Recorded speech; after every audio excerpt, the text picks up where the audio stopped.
We will take you back out to Houston in a moment. So Morocco, your first quarterfinalist at this summer's World Cup. And they will head to Boston on Thursday to take on the winner of our second match today between Paraguay and France. Happy 4th of July to you. Welcome to Philadelphia. Morocco now just 3 wins away from lifting that trophy. Glad you're with us here in the great city of Philadelphia. American soccer legends, Alexi Lawless, Landon Donovan, Clint Dempsey. I'm Rob Stone back here with you. Let's go back to Houston right now as Morocco gets to the quarterfinals for the second straight World Cup, becoming the first African nation to accomplish that feat. Landon, 0-0 after 45 minutes. It was a lackluster opening 45 minutes for the Atlas Lions. What changed in the second half for them? It reminded me so much of France's first game against Senegal. France were really poor in that first half. Senegal had 2 big chances, hit the post, and a big chance by Ismaila Sarr at the end of the half. Didn't score, just like Canada had some big chances, didn't score. And then in that second half, France turned on the style. Morocco today just made the chances. They had some chances, Clint, not a lot, but when they came, bang, in the back of the net. Sure, I mean, I was impressed with the free kick that they did. The stuff in the training ground where you rush everybody towards the goal, you cut it back on top of the box. And when you score those type of goals, it's really deflating. And then it first forced Canada to try to come out, to get countered. They got picked apart a little bit, and it was too much of a mountain to climb once they went down 2-0. Canada's going to look back at this and rue some of the chances that they missed and the opportunities that they had, because they had Morocco on the ropes in that first half. But Morocco is a very good team, and that doesn't last very long. And certainly with a break at halftime to reset, to recognize, hey, that is not good enough, they came out with a new sense of what they needed to do. And you know, if you are Canada right now, there will be a post-mortem. I think Jesse Marsh and company are going to celebrate what they did here, but I also think at a certain point they're gonna look back and look at this as the one that got away, just because not just the chances, but the clear-cut chances that they created that they couldn't finish. And to your point, they dominated the first half. Yep. Bizarrely, I don't know what's going on. There's something going on with Alphonso Davies. He played in the last game. About 75th minute he came in, which means Jesse Marsh knew he could go at least 45. And then he didn't play today when they needed him. So there's either something going on between the two of them. He's still hurt. Something that, I mean, hopefully they'll address after the game. Very bizarre that he didn't get on the field. Could have been a setback for sure, but yeah, maybe. Jesse had been teasing us all tournament long. Alphonso, he's getting closer. He's getting closer. You're probably going to see him. We don't see him. So and just it's a shame, Rob, because I feel awful for Alphonso. I mean, at one point he was the best left back in the world. Yes, he really was. Still maybe so if he's healthy. Yeah, it's really sad that he couldn't be a part of this tournament. And not just a part of the World Cup, but a World Cup in his home country. Yeah, that's right. And there is the Canadian team acknowledging their fans that made the travels down to Houston. You know, the other part of this is teams that go far in the tournament, they have bad days, but they find a way to win. Argentina yesterday. This is interesting. Jesse Marsh now pushing away the cameras. Yeah, now he doesn't want the camera. Reminded them in last time.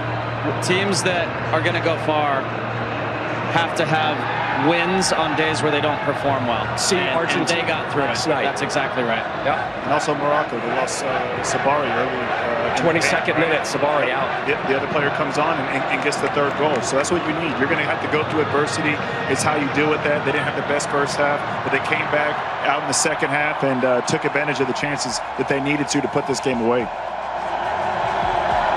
So now the Atlas Lions running towards the core of their fan base there inside Houston Stadium.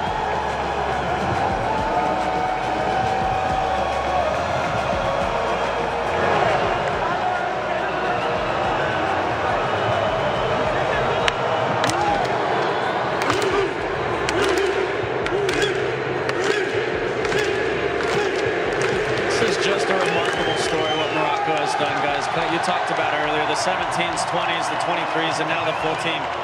This is not an accident in any way. And the first African country go back-to-back, get into quarterfinals in a row. Incredible, man. And they are here to stay. A lot of young players at 9. Lots of young players coming through. This is going to be for a long time. Well, that man's here to stay too, because they extended his contract. They're going to continue on with him. I certainly think that the Canadian Soccer Federation will look at it as a success. You look at do you look at as a success? Round of 16 is not an awful thing. Had never won a game in a World Cup.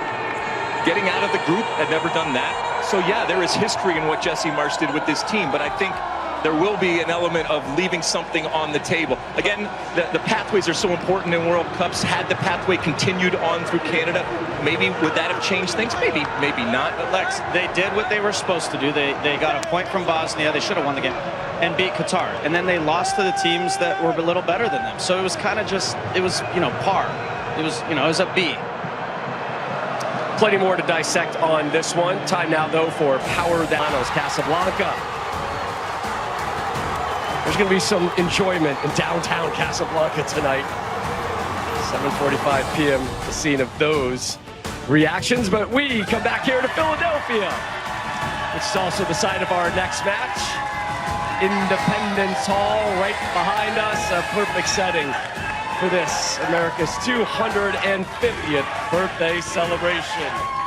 Great crowd has been out here all morning and afternoon long here in Philadelphia. The World Cup trophy right there by my hip. Rob Stone, Clint Dempsey, Landon Donovan, Alexi Lawless here with you.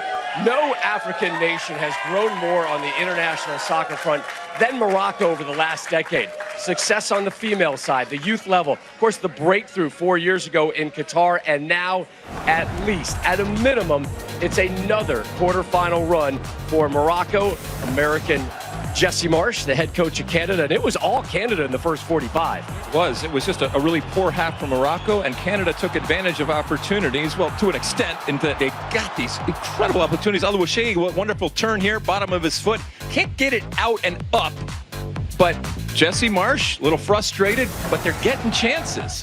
And even on the other side, Sabati, who's been so good this tournament, pulls something, and he's got to go out. He's distraught. That is a big loss for Morocco in that first half. Something had to change, and after the half, Morocco were much better. You see the Moroccan players run across the near post, drag defenders. They leave Unahi wide open at the top of the box, and he gets his foot around it perfectly, smashes it inside that near post. Nothing Maxime Crepeau can do. He can't see the ball, and you see this just start outside the post, curl inside. Great finish. With that strike, he became the 6th different Moroccan to score at this World Cup, so they are spreading the wealth. Later on, Canada trying to push forward. Clint talked about this a lot behind the scenes too, that Canada were going to have to push forward. They did. They ultimately paid for it. This chance falls to Tejan Buchanan. Hits it from deep. Had Bono a little bit worried here, a little bit off his line. Was able to react and get down to his right and push it wide. The thing that impressed me the most was how Morocco took advantage of the chances that they did create. And here, we talked about them having to come out of the game. Canada Morocco was able to pick them apart. Diaz with the assist, and Unahi with what a great finish. Puts it top bins. Diaz with the assist. And, it's difficult because you got to go chase the game, but you leave yourself open for moments like these. But Morocco was just so clinical when they got those chances, and they made Canada pay. I mean, look at this finish again. A little bit lucky with the deflection, but wraps his foot around it.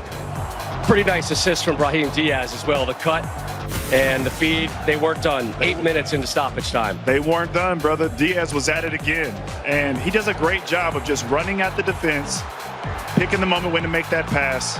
And then the player that came on for Sabahi with the finish, 3-0 up. Maybe not a true reflection of the scoreline to lose 3-0, but hey, Morocco did a great job of, coming out and performing better in the second half and taking advantage of the chances when they got it.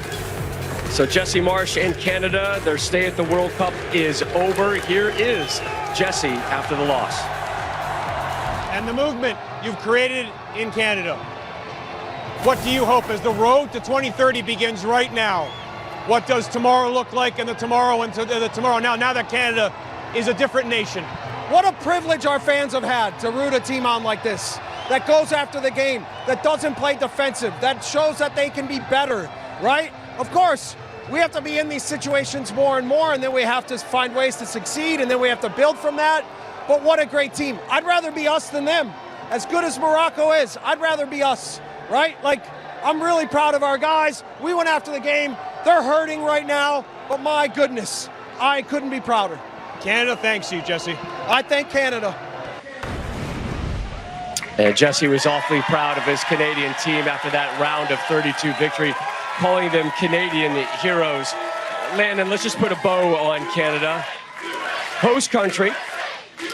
First time they get a point, first time they get a win, first time they get to the knockout stage, and they get a knockout stage win, but it ends in the round of 16.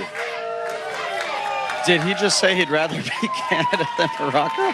Wouldn't you rather be still in turn? I don't really understand He's that. not coaching Morocco. Okay. So here's the hard part when you're grading Canada.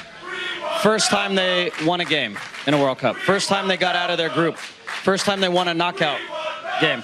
The reality is, though, Lex, we were talking about this. They were a seeded team in an expanded tournament. So they got easier opponents. They still had to win the games. They still had to win the knockout game. It is a massive success. But you have to temper it a little because they beat the teams they should have, and then they lost to two teams that were better than them. So they're getting better, and there is more to grow. There is more growth. And I think with Alphonso Davies, maybe this looks a little different. So ultimately a success, but you do have to take it in that context. Yeah, well, Jesse. Look, I have a lot of time for Jesse. We all kind of grown up with Jesse and known him as a player. We've known him as a coach. I got a lot of respect for what he has done in terms of, taking a lot of the heat and taking a lot of the attention. I think strategically, in order to take it off of his players, he, drives some people crazy with the things that he says. I think that Canada deserves Jesse Marsch, and they can continue on with Jesse Marsch. Canada's going home. Morocco is going on.